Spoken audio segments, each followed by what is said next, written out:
तो last lecture में हमने इक्वेशंस ऑफ मोशन पढ़ी थी और 3 इक्वेशन ऑफ मोशन आपको समझाई गई थी अभी तक, और दे थी v equals v naught plus a t, s equals v naught t plus half a t square, और v square is equal to u square plus 2a s, where s is the displacement. x भी ले सकते हैं इसे।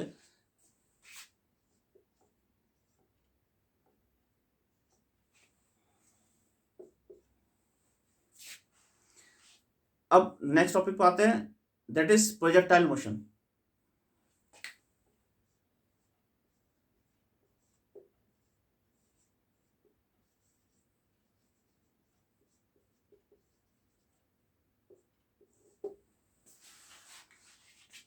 कोई भी चीज जो पृथ्वी की सतह से ऊपर की तरफ फेंकी जाए वो प्रोजेक्टाइल कहलाएगी।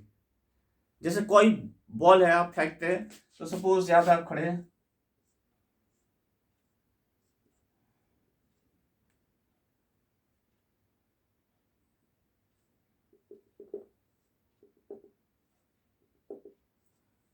सपोज आपने बॉल फेंक दी, देन बॉल इज प्रोजेक्टाइल, यहाँ पे बॉल प्रोजेक्टाइल होगी।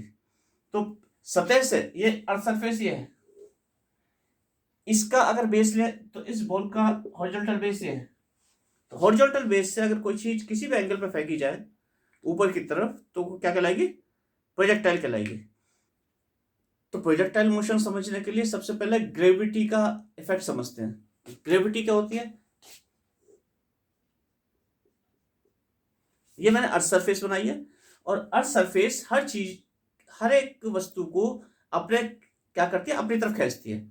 या आप कहेंगे अगर अर्थ है, इसका ये अर्थ है और इसका सेंटर है, तो अर्थ के सेंटर की तरफ खींचती है हर चीज को। तो यहाँ पर अगर कोई ऑब्जेक्ट है, यहाँ पर कोई ऑब्जेक्ट है, यहाँ पर कोई ऑब्जेक्ट है, ये 3 ऑब्जेक्ट है, तो इन पर फोर्स ऑफ अट्रैक्शन क्या लगेगी? Toward centre.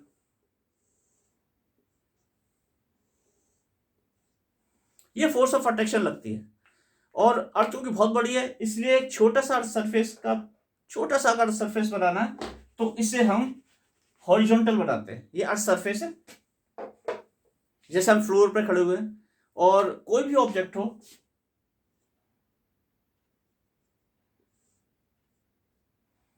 तो इस पे नीचे की तरफ फोर्स लगती है, और इस फोर्स के कारण इसके मोशन में एक एक्सेलरेशन प्रोड्यूस हो जाता है। और what is that acceleration? That is known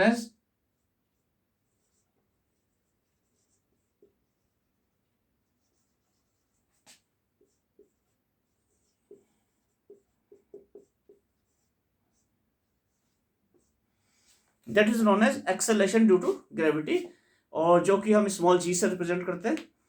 और इस पे कौन सा फोर्स नीचे की तरफ काम करता है? M g. अगर इसका मास एम है तो इस पे नीचे की तरफ जो फोर्स काम करे, इस पे जो नीचे की तरफ फोर्स काम करेगा वो एम जी करेगा। M g is due to the attraction force of the earth. तो आपने ये देखा कि जो एम जी फोर्स है ये वर्टिकली डाउनवर्ड काम कर रहा है, यानी अर्थ सरफेस के परपेंडिकुलर। तो अगर कोई मोशन हमारा इस तरह का है, कोई ऑब्जेक्ट, सपोज हमने इस डायरेक्शन में कोई बॉल को फेंका है, ये अर्थ सरफेस है यहाँ पे, और हमने इस डायरेक्शन में किसी बॉल को फेंका है और ये बॉल ऐसे ऐसे जा रहा है,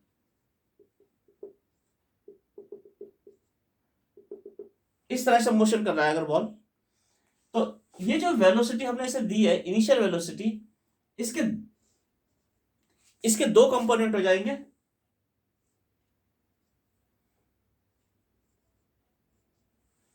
ये वाला कंपोनेंट हॉरिजॉन्टल कंपोनेंट हो जाएगा इस वेलोसिटी का, और ये वाला कंपोनेंट वर्टिकल कंपोनेंट हो जाएगा। और क्योंकि अर्थ के कारण फोर्स जो लग रही है वो वर्टिकली डाउनवर्ड लग रही है, इसलिए ये जो हॉरिजॉन्टल कंपोनेंट है, ये हॉरिजॉन्टल कंपोनेंट, इस पे फोर्स काम नहीं करेगी, क्योंकि ये जो फोर्स लग रही है एफ ड्यू टू ग्रेविटी, इस एफ का कंपोनेंट इस डायरेक्शन में 0 होगा।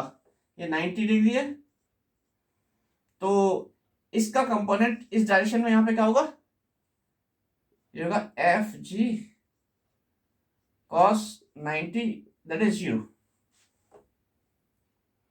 और ये हमने कंपोनेंट में बताया भी था आपको, हमने कंपोनेंट में आपको क्या बताया था, कोई वेक्टर ए है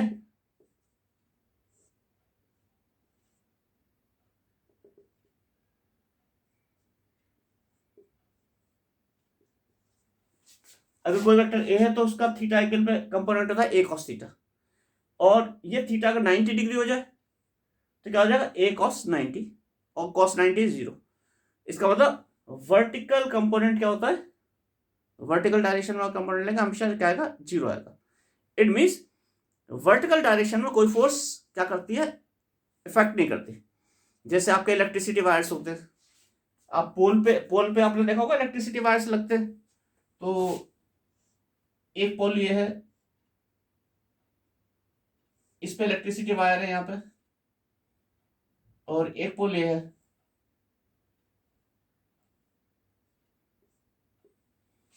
ये इलेक्ट्रिसिटी वायर्स लगे। तो आपने देखा होगा जो हाई टेंशन वायर्स होते हैं वो क्या होते हैं, ऐसे थोड़े से यहाँ पे झूले हुए होते हैं। आप हाईवेज पे जाना तो हाई टेंशन वायर ऐसे लटके होते हैं, गोल गोल थोड़े झूले होते हैं, बिल्कुल स्ट्रेट नहीं होते, बिल्कुल हॉरिजॉन्टल नहीं होते, ऐसे ऐसे झूले झूले होते हैं, ऐसे कर्व्ड होते हैं। कर्व्ड क्यों होते हैं, क्योंकि इस यहां पे पोल था, यहाँ पे पोल था, ये वायर था, हमने इस वायर में इधर टेंशन लगा दी और इस वायर में इधर टेंशन लगा दी, टेंशनाइज कर दिया, खींच दिए, लेकिन इसका वेट mg नीचे की तरफ काम करता है हर पॉइंट पर। वायर का मास क्या कर रहा है, नीचे, वेट क्या कर रहा है, नीचे की तरफ काम कर रहा है, और ये टेंशन कहां लग रही है, टी, ये इस mg के परपेंडिकुलर है। इसलिए इस परपेंडिकुलर टेंशन से, परपेंडिकुलर फोर्स से हम mg को बैलेंस नहीं कर सकते एक दूसरे का परपेंडिकुलर, अगर थोड़ा सा एंगल होता था बैलेंस कर लेते, इसलिए वायर क्या करता है, थोड़ा सा ऐसे झूल जाता है। तो आपने इफेक्ट ऑफ ग्रेविटी देख लिया, अब समझाता है आपको प्रोजेक्टाइल मोशन क्या होता है। मैंने आपको बताया था प्रोजेक्टाइल क्या होगा, कोई भी बॉडी को अगर हम फेंके ऊपर की तरफ तो प्रोजेक्टाइल कहलाएगी। जैसे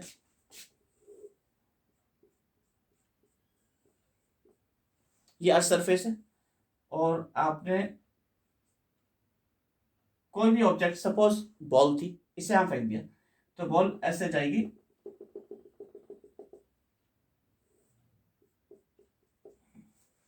इसका पाथ रहेगा बॉल का, इस तरह से आप फेंकेंगे। अगर आपने इस बॉल को, अगर आपने इस बॉल को थीटा एंगल से फेंका है और इसकी इनिशियल वेलोसिटी आपने इस डायरेक्शन में v0 ले ली है, तो इस v0 के दो घटक मिलेंगे, दो कंपोनेंट मिलेंगे। एक होगा ये v0 थी,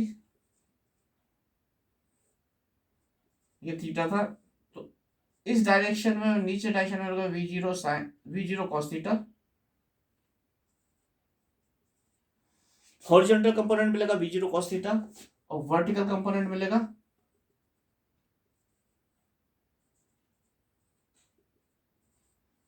v0 sin थीटा। ये दो कंपोनेंट मिलेंगे। मैंने आपको बताया था कि जो एक्सेलेरेशन ड्यू टू ग्रेविटी है वो a = -g है, या आप कह दीजिए ग्रेविटेशन फोर्स नीचे की तरफ काम करेगी, इस ग्रेविटेशनल फोर्स का हॉरिजॉन्टल कंपोनेंट 0 होगा। ये जो कंपोनेंट है इसका ये 90 डिग्री है, तो ये ग्रेविटेशनल फोर्स है सपोज Fg, और इसका 90 डिग्री एंगल पे ये कंपोनेंट, हॉरिजॉन्टल कंपोनेंट होगा Fg cos 90।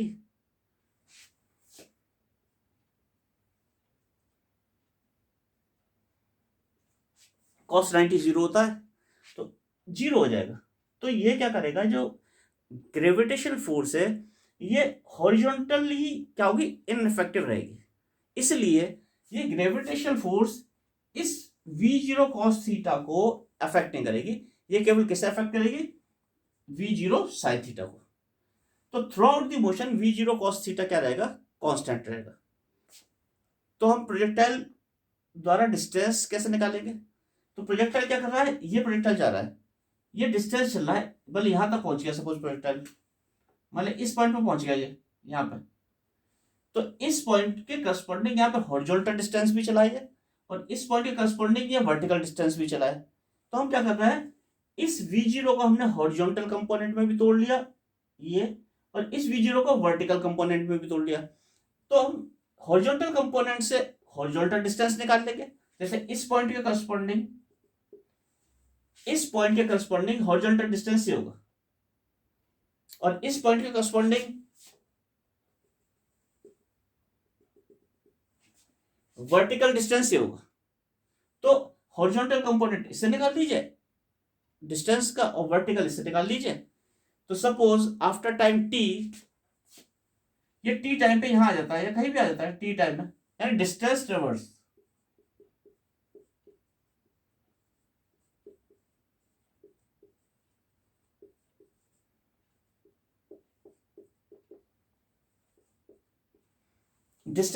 In time T निकाल लें।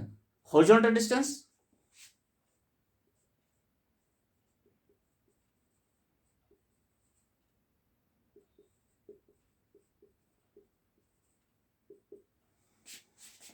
हॉरिजॉन्टल मैंने बताया, हॉरिजॉन्टल कंपोनेंट जो होगा ग्रेविटेशन फोर्स से क्या रहेगा, अनअफेक्टेड रहेगा, इसलिए ये कांस्टेंट बना रहेगा। तो हॉरिजॉन्टली ये v जीरो cos थीटा से ही ट्रेवर्स करेगी यहां से अब तक।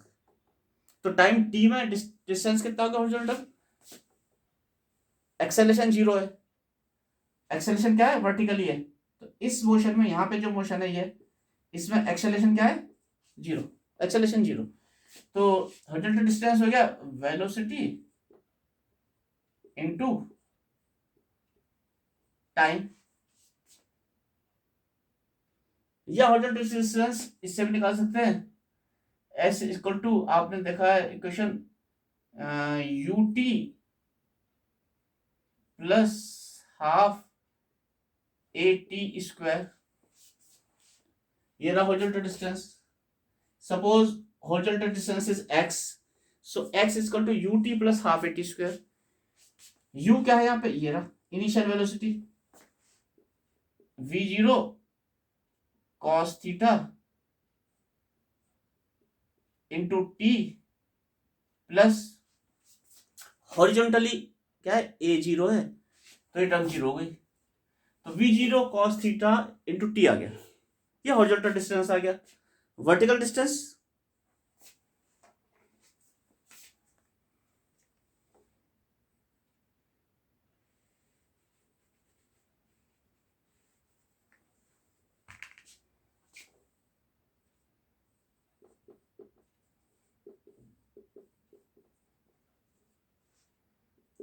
वर्टिकल डिस्टेंस भी वही हो गया u t plus half a t square, यही वाला फॉर्मूला लगाएंगे, u t plus half a t square. Vertically u था v zero sine theta, v zero sine theta T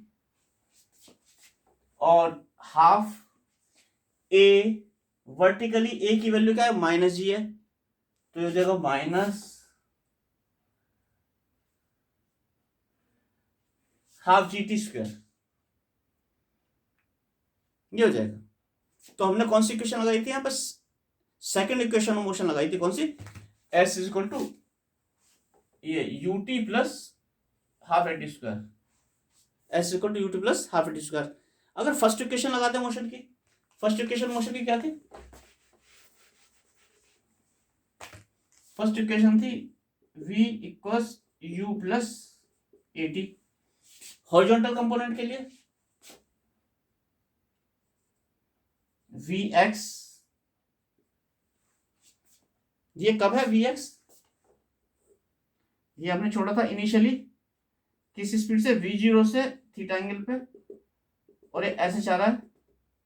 तो यहां पर, यहां किसी पॉइंट पे टाइम टी में अगर पहुंच गया, यहां पे किसी पॉइंट पे टाइम टी पे, तो ये जो ये है यहाँ पे स्पीड, यहाँ पे जो स्पीड आएगी हॉरिजॉन्टल कंपोनेंट, ये vx है कि after time T x component क्या कहला रहा है, वी एक्स कहला रहा है। फाइनल वेलोसिटी क्या होगी, वी एक्स। इनिशियल वेलोसिटी क्या थी यहाँ पे, ये यहाँ पे इनिशियल वेलोसिटी थी वी जीरो कॉस थीटा।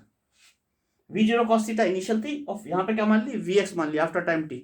तो v x will be u v zero cos theta. Horizontal velocity के लिए मैंने आपको बताया एक्सेलेरेशन जीरो होगा, तो प्लस जीरो।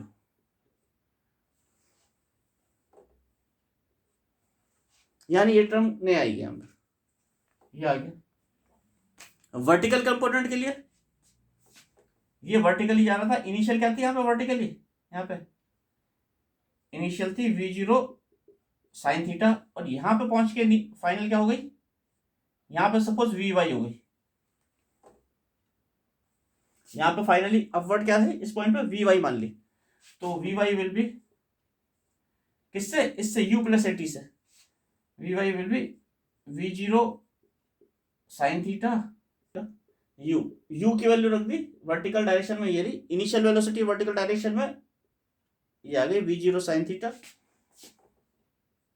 प्लस ए की जगह क्या आएगा, माइनस जी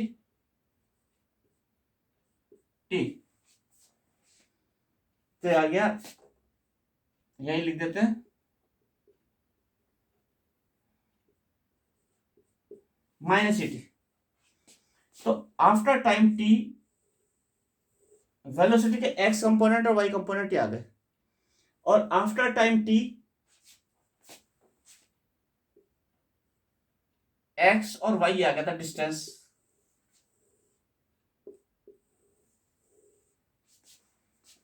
आफ्टर टाइम टी, आप देखो ये डिस्टेंस है, ये कंपोनेंट आफ्टर टाइम टी आए। आप वी एक्स और वी वाई इनके डिफरेंशिएशन से भी निकाल सकते थे। Suppose d x by d t करो,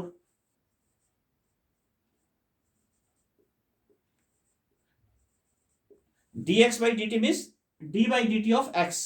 what is x, v zero cos theta T.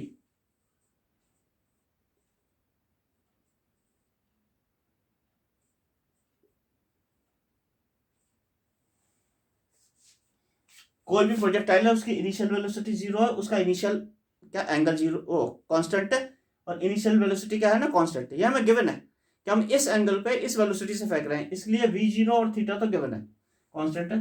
तो केवल क्या आ जाएगा, ये एज ए कांस्टेंट बाहर आ जाएंगे, और differentiation of t with respect to t one हो जाएगा, तो जाएगा वी जीरो कॉस थीटा। और what is d x by d t, this is nothing but v x. तो देखो v x is equal to v zero cos theta यहां से आ गया। अगर वी वाई की वैल्यू निकाली, इसे डिफरेंशिएट कर लीजिए, तो d y by d t क्या आ गया, v zero sine theta. T के रेस्पेक्ट में डिफरेंशिएट करेंगे, ये एज ए कांस्टेंट बाहर आ जाएगा, पहली टर्म को डिफरेंशिएट कर रहे हैं, ये एज ए कांस्टेंट बाहर आ जाएगा, टी का डिफरेंशिएशन वन हो जाएगा, v zero sine theta minus half g t square का differentiation two t into two t, two से टू कैंसिल हो जाएगा, ये हो जाएगा v zero sine theta minus g t, और ये किसकी वैल्यू है, वी वाई, वी वाई आगे देखो। तो चाहे तो आप सेकंड इक्वेशन से एक्स और वाई निकाल लीजिए, उनका डिफरेंशिएशन करके वी एक्स वी वाई निकाल लीजिए, या सीधा वी इसको to u plus a t से वी एक्स और वी वाई निकाल लीजिए। तो इस लेक्चर में हमने आपको प्रोजेक्टाइल मोशन का बेसिक समझाया कि किस तरह से प्रोजेक्टाइल मोशन होता है, किस तरह से इसके वेलोसिटी के हॉरिजॉन्टल और वर्टिकल कंपोनेंट लेंगे, और आपको बताया कि हॉरिजॉन्टल कंपोनेंट में इफेक्ट ऑफ ग्रेविटी काम नहीं करेगा, क्योंकि ग्रेविटेशनल फोर्स हॉरिजॉन्टल कंपोनेंट के परपेंडिकुलर होती है, और वर्टिकल कंपोनेंट में काम करेगा, इसलिए वर्टिकल मोशन उससे अफेक्ट होगा।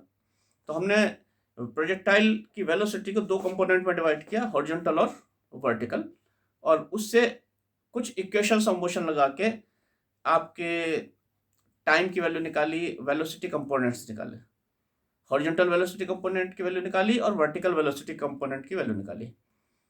नेक्स्ट लेक्चर में हम प्रोजेक्टाइल मोशन ही कंटिन्यू करेंगे, और इक्वेशंस ऑफ मोशन यूज करके आपका पाथ ऑफ प्रोजेक्टाइल के लिए इक्वेशन ड्राइव करेंगे, टाइम ऑफ फ्लाइट के लिए इक्वेशन ड्राइव करेंगे, the horizontal distance traverse by a projectile के लिए एटसेट्रा, इन सब के लिए हम इक्वेशन ड्राइव करेंगे।